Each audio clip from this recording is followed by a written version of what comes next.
Dès les premières images du film, nous apprenons l'existence d'une émission populaire sur la chaîne MTV, intitulée Pleasantville.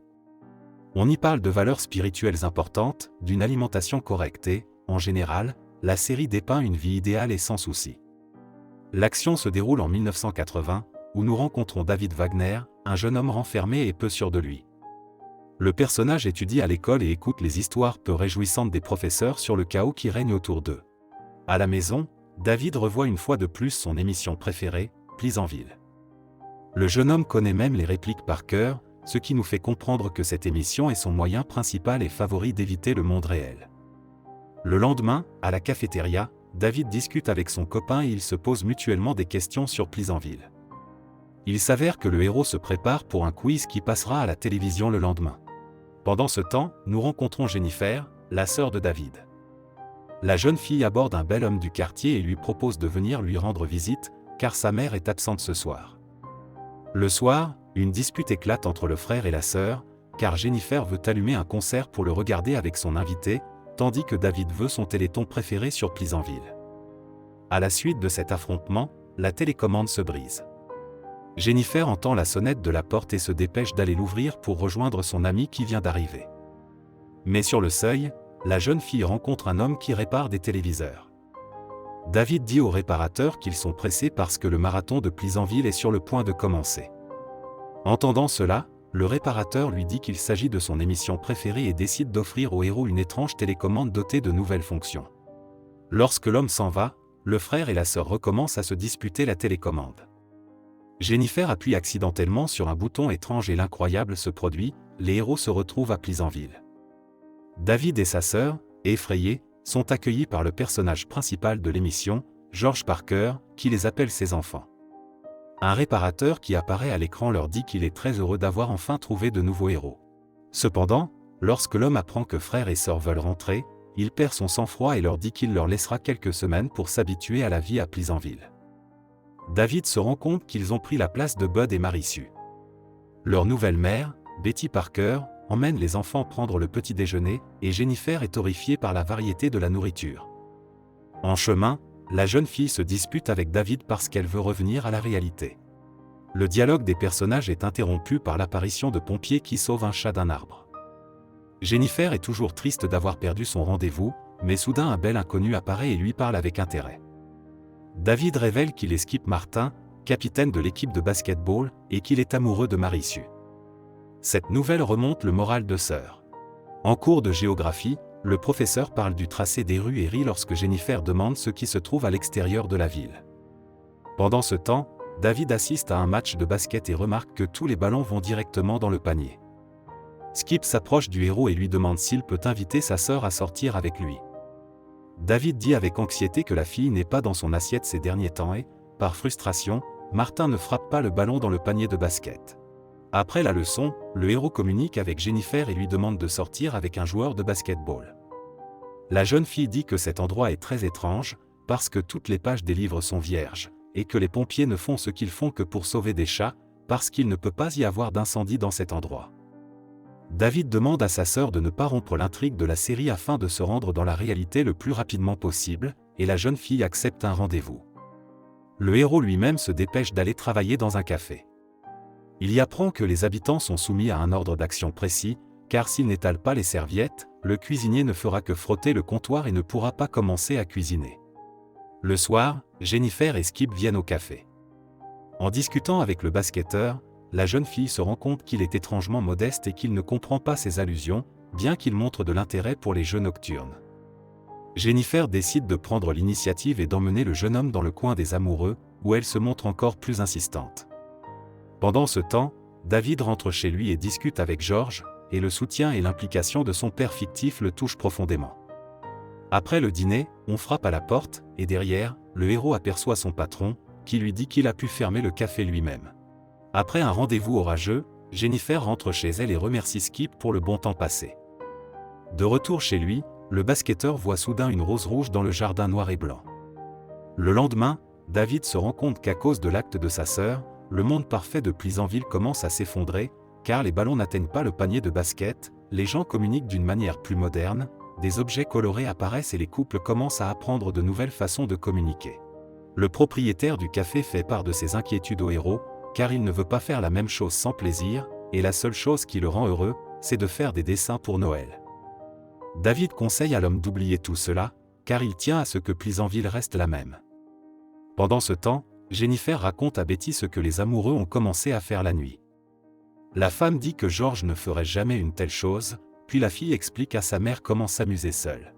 Lorsque Betty essaie de faire ce que Jennifer lui a dit, le monde autour d'elle commence à se remplir de nouvelles couleurs et un arbre à l'extérieur de la fenêtre prend même feu. David s'en aperçoit et court vers les pompiers, mais ceux-ci ne se lèvent que lorsqu'ils entendent qu'un chat est en difficulté. Arrivé sur place, ils se contentent de regarder le feu, et le héros doit apprendre lui-même aux pompiers à éteindre les incendies. Pour ce mérite, le maire de Pleasantville, Big Bob, remet à David une médaille. En arrivant au travail, le héros remarque que tous les visiteurs le regardent avec intérêt. On demande à David comment il a découvert l'incendie et, surtout, comment l'éteindre. Le héros leur répond évasivement que c'est ainsi que l'on éteint les incendies en dehors de Pleasantville.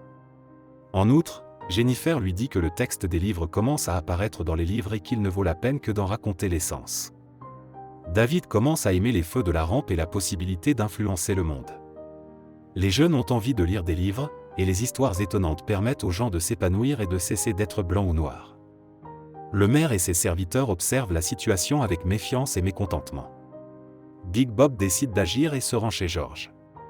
L'homme lui explique que certaines personnes ont commencé à acheter des lits doubles, à quitter leur emploi et que, globalement, Pleasantville n'est plus ce qu'elle était. Le maire demande à George de l'aider à défendre la vérité et les vraies valeurs, et lui propose de devenir membre de la chambre de commerce. Le père de famille, ravi, accepte l'offre et demande à sa femme d'offrir au maire un sandwich dans la cuisine. David décide d'aller chercher sa mère et constate que le visage de Betty s'est coloré. La femme s'écrie qu'elle ne peut pas se présenter ainsi devant Big Bob et Mary, et le héros l'aide en lui appliquant du maquillage gris pour cacher le changement. Le lendemain, David apporte au propriétaire du café un album de reproduction, rappelant qu'il aime beaucoup la peinture. L'homme remercie le héros pour son cadeau et lui dit que les artistes ont de la chance d'avoir autant de couleurs différentes. Après cette conversation, David reprend courage et invite Margaret Henderson à sortir avec lui, ce que la jeune fille accepte volontiers. Le héros inspiré retourne à la maison, où il voit un réparateur sur l'écran de télévision. L'homme dit que les changements dans le monde le dérangent, car Margaret devrait sortir avec un autre homme. Mais David change simplement de chaîne. Le héros va voir sa sœur et est surpris de constater qu'elle a commencé à lire.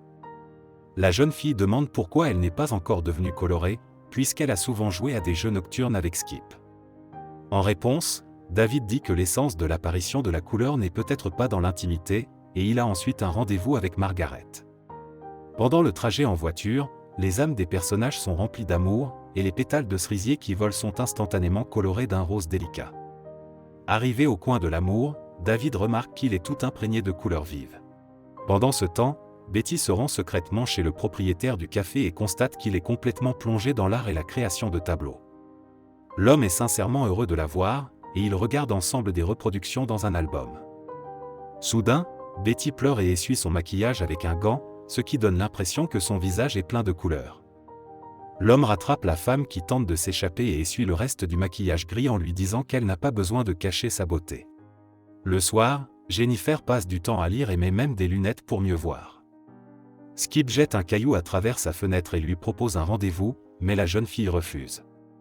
Pendant ce temps, David continue de discuter avec Margaret et mange les baies qu'elle a cueillis pour lui. George Parker rentre chez lui et constate que son épouse n'est pas là. Au même moment, Betty est dans l'atelier et constate qu'un homme a décidé de faire son portrait. De façon inattendue, la pluie surprend David et Margaret en train de s'embrasser, ce qui effraie la jeune fille, car à Pleasantville, le soleil devrait toujours briller. Bouleversé par la disparition de sa femme et la pluie qui est tombée, George se rend au bowling où se trouve Big Bob et raconte à tout le monde ce qui s'est passé. Le maire fait un discours et dit que les valeurs de la ville sont menacées, que les enfants font des choses incompréhensibles et que les femmes oublient leurs devoirs. Les hommes décident de se battre et de ramener le vieux Pleasantville. Le lendemain matin, le propriétaire du café se réveille et constate que, grâce à Betty, tout son local et lui-même ont été transformés. La même chose arrive à Jennifer et Margaret, mais hélas pas à David. Le lendemain, des affiches sont placardées dans toute la ville pour annoncer qu'il y aura une réunion municipale dans la soirée. George en parle à Betty et lui dit qu'ils doivent s'y rendre, mais avant que sa femme ne se couvre le visage de maquillage gris. Mais celle-ci refuse soudainement et l'informe qu'elle a l'intention de partir et qu'elle ne va plus cuisiner et s'occuper de l'homme. Le soir, David et Margaret discutent dans la rue lorsqu'une bande de garçons s'approche d'eux et commence à insulter la jeune fille en la traitant de « colorée ». La réunion est suivie par la population âgée de Pleasantville, qui s'oppose au changement et aux nouvelles couleurs du monde qui l'entoure. Le maire décide de séparer l'agréable du désagréable et discrimine les personnes de couleur en leur interdisant l'accès à certains établissements. Le réparateur rend David responsable de l'apocalypse et lui demande d'abandonner la télécommande, mais le jeune homme est prêt à se battre pour la place jusqu'au bout. Voyant que Betty est attaquée parce qu'elle est de couleur, David se précipite pour défendre la femme. Et c'est après cet acte que le héros se transforme et devient comme sa mère adoptive.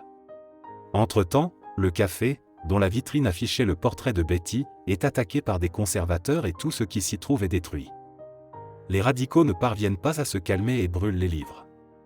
Parmi eux se trouve Skip, qui tente de prendre le livre à Jennifer, mais celle-ci se bat désespérément pour le conserver.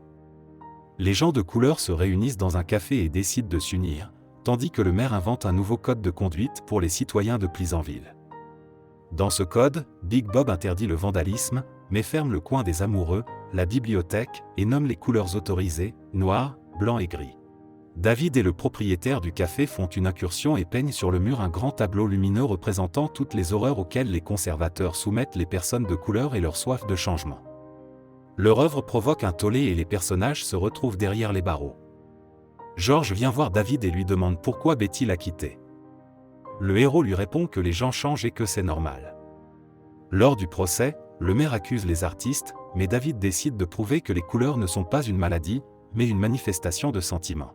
Pour ce faire, il parle de Betty à son père, qui se colore à son tour. La plupart des personnes assises dans le public se transforment alors subitement. David tente d'expliquer qu'il est impossible d'arrêter cela. Lorsque le maire se met en colère, il devient lui-même coloré, ce qui fait rire tous les habitants. Lorsqu'ils sortent, ils constatent que Pleasantville a été miraculeusement transformée. Jennifer décide de rester dans ce monde car il lui a beaucoup appris, mais David veut retourner dans le monde réel. Il dit au revoir à Betty et Margaret et appuie sur le bouton. Le héros communique avec sa mère et se rend compte qu'il l'aime beaucoup. Pleasantville, transformé, vit sa nouvelle et merveilleuse vie. C'est la fin du film. Merci à tous d'avoir regardé ce film jusqu'au bout. Donnez un like à cette vidéo. Écrivez dans les commentaires ce que vous pensez de ce film et rendez-vous dans de nouvelles vidéos.